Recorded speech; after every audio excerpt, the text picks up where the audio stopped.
اعوذ باللہ من الشیطان الرجیم بسم اللہ الرحمن الرحیم رب اشرح لی صدری ویسر لی امری واحلل عقدۃ من لسانی یفقہوا قولی۔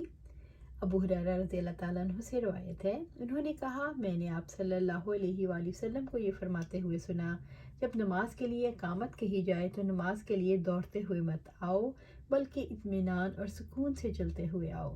وقار اور طمانینت تم پر لازم ہے۔ نماز کا جو حصہ تمہیں مل جائے اسے پڑھو اور جو نہ ملے اسے پورا کر لو۔ ابو قتادہ رضی اللہ تعالیٰ عنہ سے روایت ہے کہ وہ نبی صلی اللہ علیہ وسلم سے بیان کرتے ہیں، آپ نے فرمایا جب تک مجھے دیکھ نہ لو نماز کے لیے کھڑے نہ ہوا کرو اور تم اطمینان اور سکون کو خود پر لازم کر لو۔ جمعے کے دن دو آدمیوں کے درمیان جدائی نہ کرے۔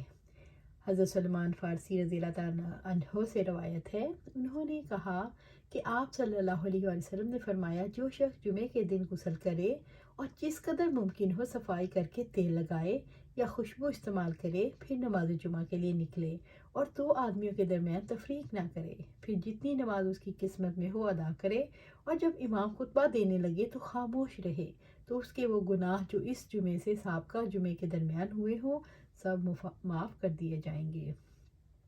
جمعے کے دن اپنے بھائی کو اٹھا کر خود اس کی جگہ پر بیٹھنے کی ممانعت۔ حضرت ابن عمر رضی اللہ تعالیٰ عنہ سے روایت ہے، انہوں نے کہا نبی صلی اللہ علیہ وآلہ وسلم نے منع فرمایا کہ کوئی شخص اپنے بھائی کو اس کی جگہ سے اٹھا کر خود وہاں بیٹھ جائے۔ راوی کہتے ہیں کہ میں نے حضرت نافع سے دریافت کیا کہ حکم امتناعی جمعہ کے لیے خاص ہے؟ انہوں نے کہا جمعہ اور غیر جمعہ دونوں کے لیے یہی حکم ہے۔ جمعے کے دن اذان دینے کا بیان۔ حضرت صائب بن یزید رضی اللہ تعالیٰ عنہ سے روایت ہے، انہوں نے فرمایا نبی صلی اللہ علیہ وآلہ وسلم، حضرت ابوبکر، حضرت عمر رضی اللہ تعالیٰ عنہ کے زمانے میں جمعے کے دن پہلی اذان اس وقت ہوتی تھی جب امام منبر پر بیٹھ جاتا تھا، لیکن حضرت عثمان رضی اللہ تعالیٰ عنہ کے دور میں جب لوگ زیادہ ہو گئے تو آپ نے مقام زورا پر تیسری اذان کا اضافہ فرما دیا۔ ابو عبداللہ امام بخاری رحمۃ اللہ علیہ کہتے ہیں زورا مدینہ کے بازار میں واقع ایک جگہ کا نام ہے۔ تیسری اذان کا اضافہ یہاں تیسری اقامت کے اعتبار سے ہے، یعنی دو اذانیں اور ایک اقامت۔ جمعے کے دن ایک ہی مؤذن ہو۔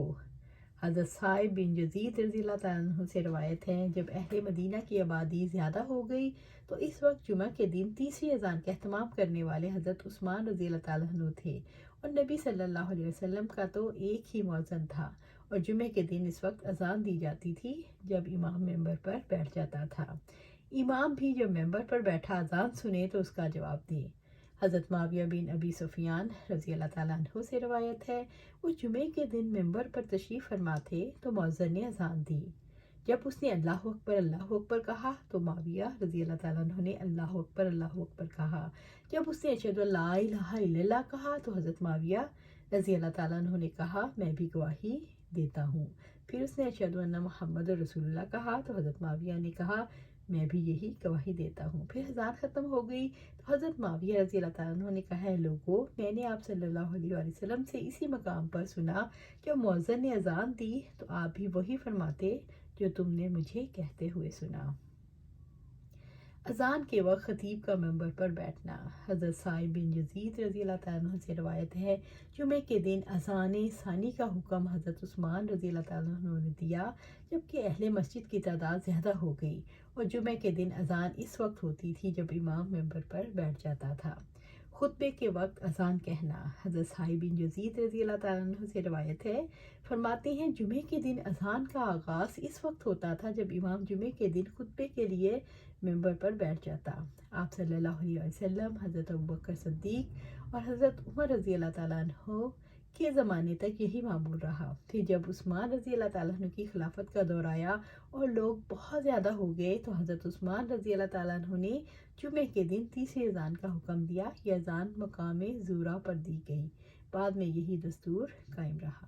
آج اسی پر اس کا اختتام کرتے ہیں۔ اللہ سبحانہ تعالیٰ سے دعا ہے کہ ہم جو قرآن و سنت میں سیکھتے ہیں اس پر عمل کرنے کی توفیق دے اور اس پر جمع دے۔ آمین یا رب العالمین۔